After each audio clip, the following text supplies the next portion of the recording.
Ada yang beda dan luar biasa kali ini. Kalau biasanya atraksi ekstrim didominasi laki-laki, di Alphard ceritanya berbeda. Para santriwati ini memainkan bola api dengan tangan kosong, melempar dan mengoper seperti bola biasa. Ini namanya bola leungensene dalam bahasa Sunda, atau yang lebih populer disebut boles. Ini permainan tradisional ekstrim yang sudah menjadi identitas dan kebanggaan pesantren ini. Tapi jangan sembarangan mempraktekannya ya. Para santri harus dibekali dengan formula herbal anti panas. Boles adalah olahraga tradisional yang berakar dari permainan Sunda kuno Nyonyo Osene, berinspirasi dari harimau yang bermain api dengan cakarnya. Filosofinya, api adalah hawa nafsu. Memainkannya dengan tenang adalah cara manusia menguasai diri. Aksi tersebut kemudian dipelajari oleh para pendekar zaman dahulu, hingga lahirlah ilmu kanuragan tinggi seperti ilmu metu geni dan ilmu semu gunting. Nah, untuk bisa memainkan ini, hari ini tidak seperti dulu. Kita memainkannya yaitu dengan menggunakan ramuan anti panas. Ramuan anti panas itu ada 3. 1 daun sirih, 2 jeruk nipis, 3 bawang putih. Dicampur ke air panas. Dan kemudian hasilnya semacam ini. Mana? Nah, ini airnya. Lalu sebelum memainkan, kita nyelup dulu. Ya. Kalau soal berdoa, wajib semua berdoa. Sebelum makan berdoa enggak? Sebelum belajar berdoa? Sebelum berangkat kerja berdoa? Masa main begini enggak berdoa? Silakan berdoa dengan apapun juga. Kita berdoa dengan agama Islam. Minimal membaca basmalah dan dzikir. Minimal itu. Lalu tangan dielap. Daun sirih ini bisa meredam hawa panas. Ya. Bawang putih ini antibiotik. Kalau luka dengan bawang putih maka tidak terjadi infeksi. Jeruk nipis cairannya bisa menyebabkan hawa panas menjadi dingin. 2 kelompok santriwati, masing-masing 3 orang, siap bertanding.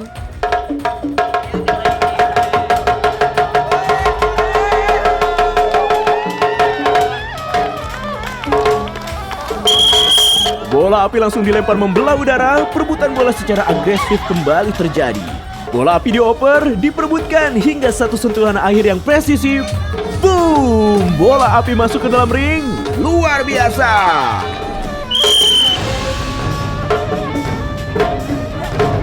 Tim putra menyusul. Yahya langsung membobol ring lawan di pembukaan. Permainan cepat, penuh atraksi, menguras adrenalin.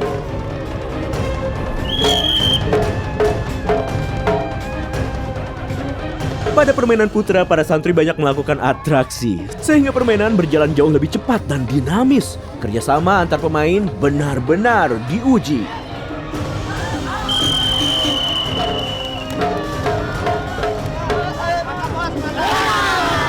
Boom! Bola masuk dengan sempurna ke dalam ring. Skor berhasil dicetak dan poin bertambah untuk tim putra. What a game! Prestasi dari permainan boles khas pesantren Zikir Alphard ternyata gak main-main loh. Permainan tradisional khas pesantren ini sudah tercatat dalam Muri. Pesantren ini mampu menampilkan 1000 buah boles secara serentak dalam satu waktu. Tidak ada yang pernah melakukan itu sebelumnya di Indonesia. Sebuah pencapaian yang luar biasa dalam melestarikan budaya asli Nusantara. Tapi boles ternyata hanya pemanasan loh, karena berikutnya adalah permainan yang membutuhkan otot lebih besar, keseimbangan lebih kuat, dan mental yang tidak mudah goyah.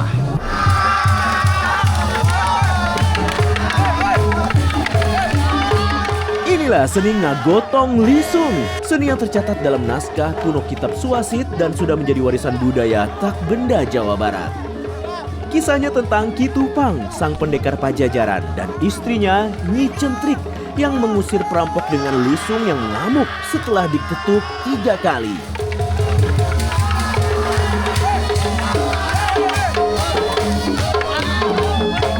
Dalam kitab Suasit, kata lisung merupakan singkatan dari Liang Sang Hyang Agung, yang berarti kekuatan dari Gusti Allah, di mana kekuatan tersebut berwujud dalam 3 lubang utama, yaitu Liang Sang Hyang Agung di tengah, Liang Batara Sungki di depan, dan Liang Panjanang di bagian belakang. Assalamualaikum.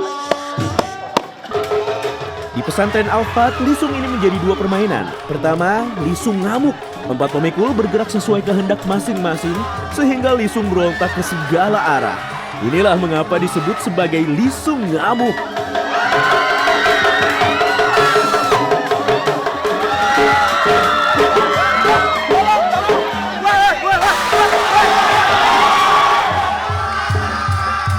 Kedua, adu lisung. Dua tim beradu dorong dengan lisung di pundak mereka. Dan siapa yang semua anggotanya keluar arena duluan berarti kalah.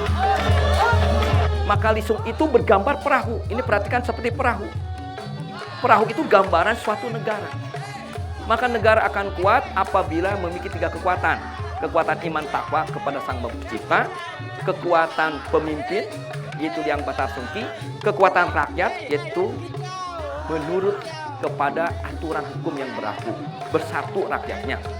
Ya, iman takwa seluruh warganya, pemimpinnya kuat, rakyatnya bersatu karena ada undang-undang. Undang-undang digambarkan tali peraturan. Yo, kuda-kuda.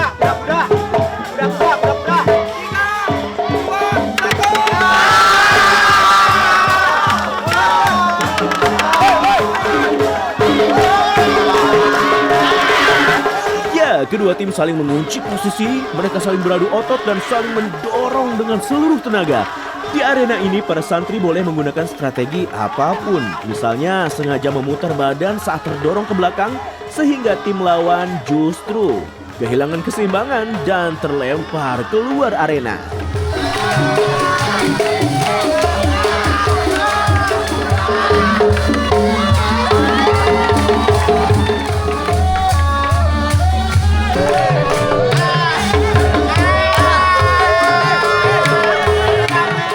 Dan beginilah kebiasaan santri kalau sudah menang, yaitu selebrasi. Tim pemenang menari-nari mengelilingi tim yang kalah. Kalau ini sih auto malu ya, soalnya tim yang kalah harus rela duduk pasrah di tengah lapangan sambil menonton jogetan konyol tepat di depan muka mereka. Meskipun begitu mereka nggak ada loh niat mempermalukan, nggak ada kecewa, nggak ada dendam, tapi yang ada cuma gelak tawa keceriaan. Setelah bela diri dan seni budaya, kita masuk ke sisi Al-Fat yang tidak kalah mengejutkan, kewirausahaan. Ada peternak bebek ratusan ekor, pabrik tahu yang produksi minimal 500 butir per hari seharga 500 perak, produksi sandal jepit merek sendiri mulai dari Rp15.000, unit garmen jersey olahraga yang desainnya dibuat sendiri oleh santri.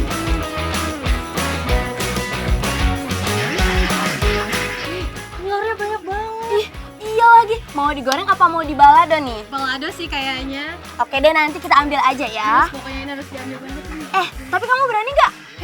Tapi banyak banget ini. Takut. Takut. Kamu nggak tahu aku siapa? Emangnya berani? Ditanya, aku berani dong, nanti aku ambil tuh. 1, 2, 3, 4, 5. Tapi gimana kalau bebek yang ngigit nanti? Ih, aku gak bakal. Bebek yang takut sama aku. Aduh, si Amir mana sih sama si Kunci? Udah tahu nih, udah panas. Make up dulu, masih make up. Aku Seperti bebek ya? Iya, mending cepet ke kita ya. Iya, udah mau ganteng. Asik. Udah mesin makan bebek aja harus make up. Aduh. Karena Muma ngomongin kita ya? Iya ya, ayo. Ketahuan. Kenapa ngomongin kita? Suci? Enggak, ini apa? Ayo, tadi ngomongin apa? Bebek ini bebek belum dikasih papa. Sejak kapan bebek namanya Suci sama Mira ya? Nggak ada itu. Ayo, kenapa sih kalian kayak gitu? Ngomongin apa, ayo. Ini Mending apa? kasih pakan sama Mending makanan kasih aja ya. Makan ya. Ini pakannya. Ini pakannya nanti ambilin telurnya ya. Kita udahan dulu ya. Kok gitu ya? Jadi kita harus... Ih, Parah banget sih mereka. Biarpun Yahya dan Fahmi kabur dari kandang bebek, hal ini tak menyurutkan niat Suci dan Amira panen telur di kandang seluas 3 kali 5 meter ini. Tapi sebelum dipanen, ratusan ekor bebek ini harus dikasih pakan dulu ya bos. yuk Mir, kita masuk. Tuh bebeknya udah pada lapar tahu. Enggak bakalan. Yuk. Aku di belakang tuh itu ya? Ya ayo cepet sini kamunya. Iya, gak mau, aku takut. Gak mau. Gak mau. Katanya nggak takut. Ya tapi berani.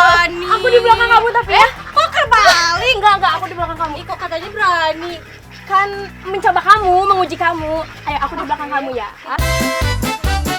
Suci yang tadi sesumber berani begitu masuk kandang justru bersembunyi di belakang Amira.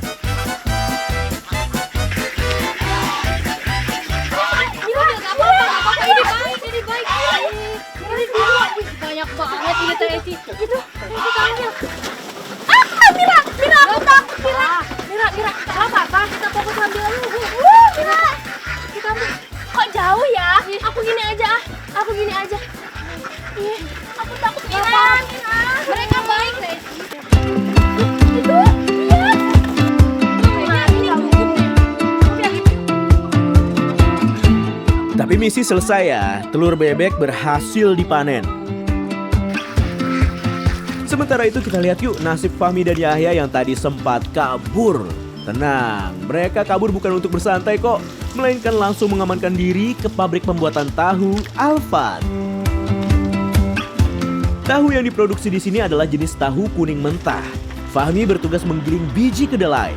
Air mengalir dicampur langsung saat penggilingan sehingga begitu keluar, adonannya sudah langsung menjadi sari tahu yang cair dan halus.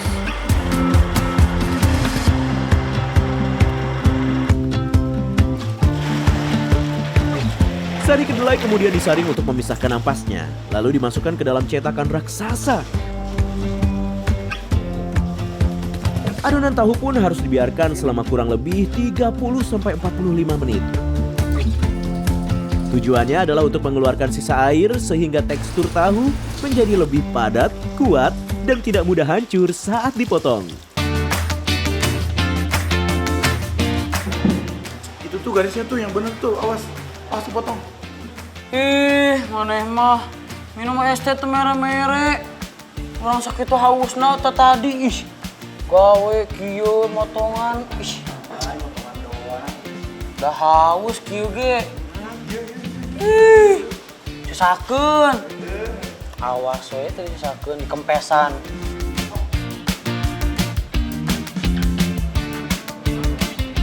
Usai dipotong, tahu-tahu ini kembali direbus sekali lagi menggunakan air campuran kunyit yang sudah ditumbuk. Dan setelah warnanya merata dan matang sempurna, barulah tahu-tahu ini ditiriskan dan masuk ke proses pengemasan.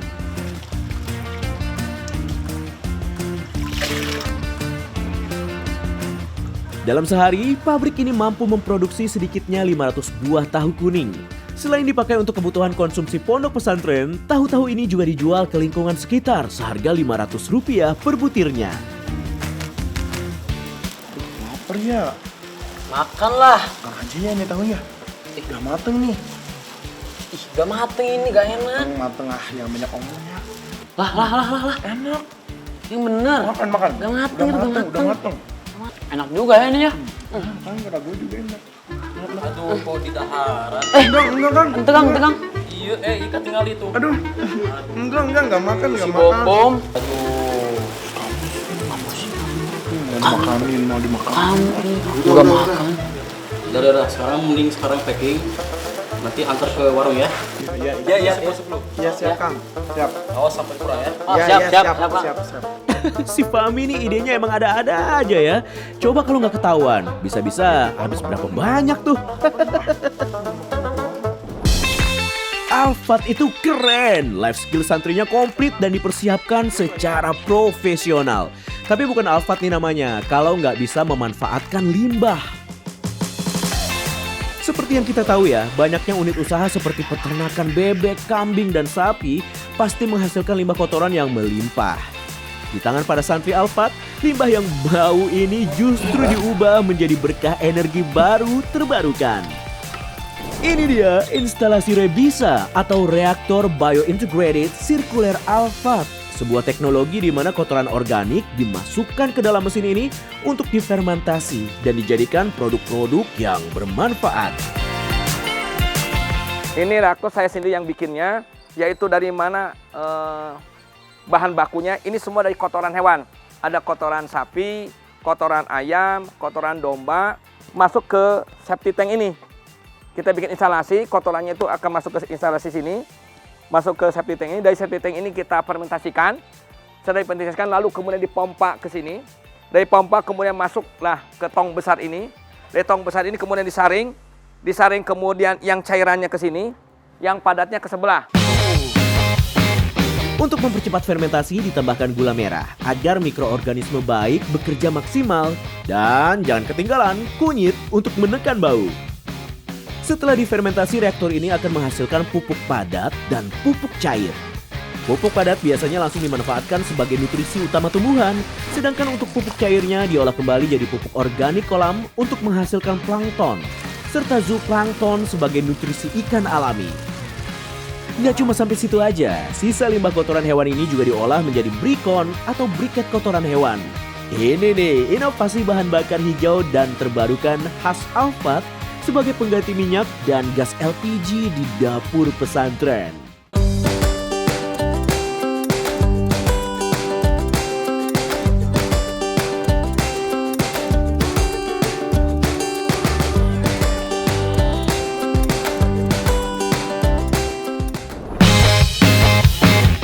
Setelah selesai dicetak dan dipres, brikon ini harus dijemur terlebih dulu dong di bawah terik matahari. Proses penjemuran ini dilakukan hingga benar-benar kering dan mengeras. Briket dan rebisa langsung terpakai di dapur pesantren. Dan hari ini, Suci dan Amira mendapat giliran memasak untuk lebih dari 1.500 santri. Amira tahu gak ini namanya kacang apa? Kacang panjang kan? Bukan, ini tuh kacang sakti. Oh, kok bisa sakti sih? Coba tebak dulu kenapa? Karena ini kepanjangan jadi sakti. Bukan, salah. Ini yang udah dipotong kacang apa? Kacang panjang. Kan ini pendek. Oh iya. Kan? Jadi kacang panjang tuh kacang sakti walaupun udah pendek tapi tetap Panjang, kacang panjang. kayak gitu. Jadi kalau kita makan itu bakal jadi kuat tau. Kok bisa? Kan udah gak lapar jadi kita kuat makan apa aja. Jayus banget nih tebak-tebakannya, tapi boleh juga logikanya. Di sini memasak bukan hanya sekadar menyiapkan makanan ya, melainkan sudah menjadi bagian dari kemandirian santri. Mereka punya jadwal khusus yang diatur secara bergantian, mulai dari memasak sampai membersihkan dapur. Para santriwati juga belajar untuk memanajemen bahan makanan agar takarannya pas dan gak ada nih makanan yang terbuang sia-sia. Soalnya santri pesantren Al-Fat ini jumlahnya kan gak sedikit ya. Jumlahnya itu sampai 1.500 lebih. Sebelum mereka mengerjakan, kita briefing dulu, kita bina dulu, adakan pembinaan kepada santri-santri khususnya yang kebetulan di bawah saya, santri putri, bahwa apa yang mereka kerjakan semua harus dengan niat ibadah, semua harus dengan niat ibadah supaya bernilai sedekah. Karena posisi mereka pada saat ini sebagai santri, apa yang mereka bisa lakukan supaya mendapatkan amal ibadahnya, yaitu mereka menyedekahkan tenaganya, salah satunya dengan piket memasak dan lain sebagainya. Keesokan hari, Amira, Suci, dan santriwati lainnya berjalan membawa nampan raksasa. Kira-kira mereka mau panen apaan ya? Duh, Mir, lapar nih. Kita cari daun singkong dulu yuk. Kamu mah lapar mulu, orang kita mau nyari daun buat obat. Kan daun singkong juga obat. Obat apa? Obat lapar. Bisa aja, udah kita nyari dulu daun buat obat aja. Ya, ayo deh. Dengan jeli, tangan-tangan cekatan mereka mulai memilih dan memetik satu persatu daun herbal yang tumbuh subur di sini. Mulai dari daun jambu biji atau jambu batu, lalu bergeser memetik daun mahkota dewa hingga daun alpukat yang masih segar.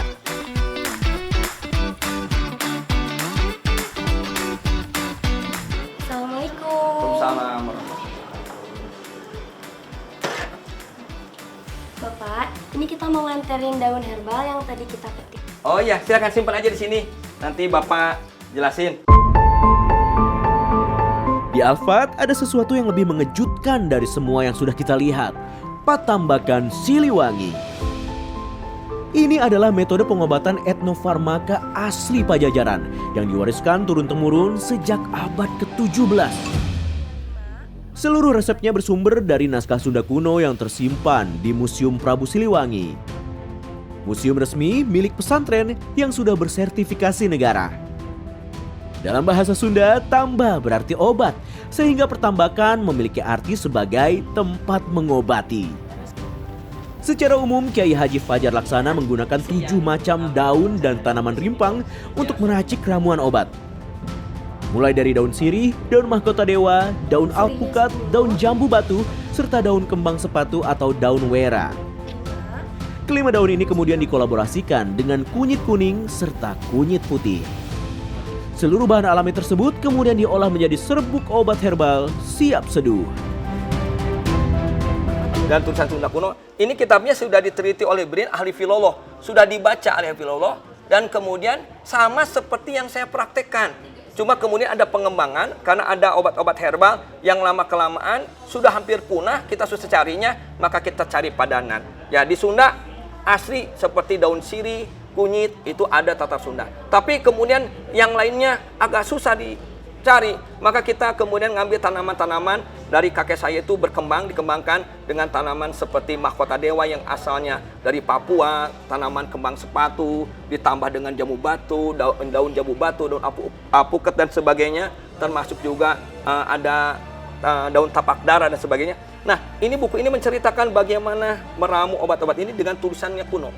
Lalu kita praktekkan dan turun-temurun saya mempraktekkan ini. Udah hampir 17 turunan nih, karena salah satu keluarga saya itu selain ulama hikmah, juga guru ngaji, dan juga ahli pengobatan, dan ahli bela diri, dan diturunkan ke kami, dan kami teruskan untuk anak cucu, dan untuk kepentingan masyarakat. Maka kemudian oleh pemerintah, ini ditetapkan menjadi warisan budaya tak benda Indonesia. Puluhan pasien dari berbagai daerah datang ke sini, mayoritasnya berasal dari Jawa Barat. Penyakit yang ditangani di pesantren ini bukan main-main loh. Beberapa di antaranya adalah penyakit sangat berat, mulai dari kanker, tumor, sampai serangan jantung. Tapi ada satu syarat utama yang wajib dipenuhi oleh setiap pasien, yaitu mereka harus membawa dokumen rekam medis resmi dari dokter. Hal ini sangat penting karena Kiai Fajar tidak bisa dan tidak boleh mendiagnosa sendiri penyakit pasien. Kiki adalah salah satu pasien di pesantren ini. Perempuan asal Bandung ini didiagnosis kanker payudara. 1 tahun lebih rutin mengkonsumsi herbal pertambakan dan ketat menjaga pola makan tanpa tepung dan minyak sesuai instruksi Kiai, sel kanker berhenti berkembang. Benjolan berkurang, tidak ada penyebaran ke organ lainnya. Jadi waktu itu saya datang ke dokter, kemudian karena ada keluhan di bagian payudara saya yang sebelah kiri, kemudian hasil diagnosanya memang dari hasil PA itu memang dinyatakan kanker payudara. Kalau dari setahun pengobatan ini kan tidak ada penyebaran ke organ lain. Insya Allah sel kankernya memang sudah tidak berkembang gitu. Kalau ini pernyataan dari hasil observasinya Pak Kiai. Vera, warga Sukabumi yang adalah penyintas tumor ganas yang sudah pernah operasi pengangkatan, tapi tumor tidak sembuh. Dalam sebulan tumbuh 3 benjolan baru. Vera stres berat lalu datang ke Kiai Fajar. Alhamdulillah, berkat kesabarannya mengkonsumsi herbal dan disiplin mematuhi pantangan makanan, hasil USG berkala menunjukkan ketiga benjolan tumor yang sangat ditakutinya itu dinyatakan benar-benar hilang dan bersih total. Setelah itu tahun 2025 ya, tahun 2025 itu bulan Juli ya, kalau nggak salah Juni deh. Itu saya kambuh lagi, akhirnya saya ke dokter juga, ke dokter bedah, tapi yang beda-beda dokter lagi sama yang kemarin, karena keluar lagi dan berasa ada benjolan. Akhirnya saya ke dokter, kata dokter ini harus segera diangkat. Dok, saya nggak mau masa di payudara gitu kan, maaf di payudara itu harus diangkat. Saya jadi udah stres, apa namanya ibu-ibu ya, wanita lah ya, stres banget kalau harus dioperasi ini kan. Luar biasa, di tangan yang tepat kekayaan herbal Nusantara bisa diolah menjadi obat-obatan yang bisa menyembuhkan penyakit berat.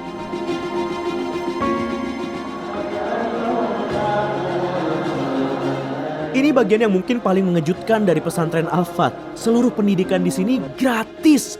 Makan, tempat tinggal, kuliah tanpa biaya sepeser pun. Program pendidikannya pun nggak kaleng-kaleng ya. Salah satunya program Ustadz Garis Depan atau UGD, di mana pihak Ponpes rutin mengirimkan para santrinya ke wilayah tertinggal, terdepan, dan terluar atau 3T di Indonesia untuk menyebarkan agama Islam. Sejak awal, para santri yang mayoritas berasal dari kalangan kurang mampu ini juga dipersiapkan untuk bekerja di luar negeri. Sehingga setelah lulus, mereka bisa langsung disalurkan untuk bekerja dan semua ini gratis tanpa ada biaya sepeser pun.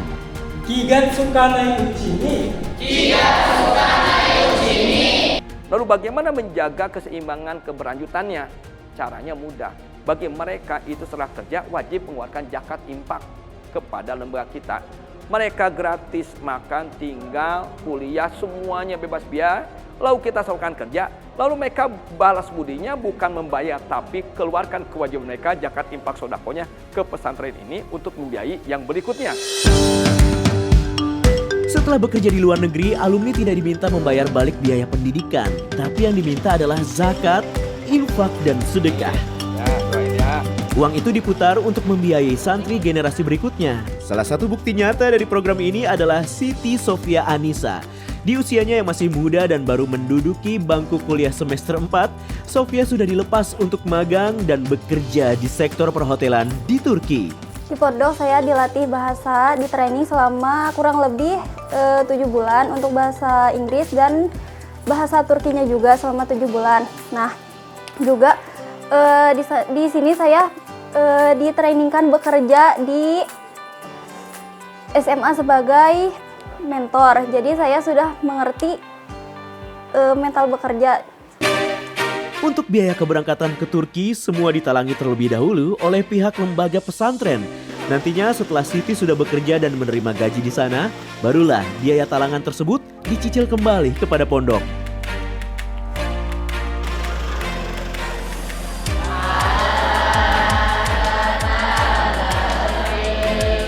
Sekali lagi, pesantren modern Zikir Al-Fat itu benar-benar kaya. Kaya akan budaya dan inovasi, sekaligus kaya akan amal karena bertanggung jawab atas keberlangsungan hidup santri-santrinya. Ini bukan pesantren biasa dan memang tidak pernah mencoba untuk jadi biasa.